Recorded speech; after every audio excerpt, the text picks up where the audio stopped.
पासवान को अरे दोस्तों, मैं आप लोगों से बता दूं, पावर स्टार पवन सिंह का एक मूवी ट्रेलर है जो आज सुबह में रिलीज़ किया गया है। तो आज हम उसी पे बात करने वाले हैं। उससे पहले आप हमारे वीडियो पे नए हैं तो वीडियो को लाइक करके चैनल को सब्सक्राइब कर लीजिए। चलिए दोस्तों, बात करते हैं उस मूवी ट्रेलर के बारे में। तो दोस्तों, मैं बता दूं, उस मूवी ट्रेलर का नाम है आज जीने की तमन्ना है। तो दोस्तों, इसमें अभिनेत्री के तौर पे आप लोगों को दो अभिनेत्री इस मूवी में नज़र आएंगी। एक तरफ है स्मृता सिंह और दूसरी तरफ है तन्नू सीरी। और दोस्तों, बात करें मूवी के बारे में तो मूवी बहुत ही शानदार है। मूवी एक लव स्टोरी मूवी है।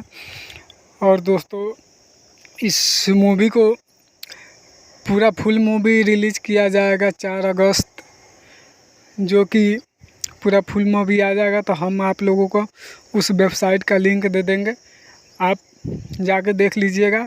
और दोस्तों, हमारा ये वीडियो, हमारा ये प्रयास कैसा लगा कमेंट करके कमेंट बॉक्स में ज़रूर बताइएगा।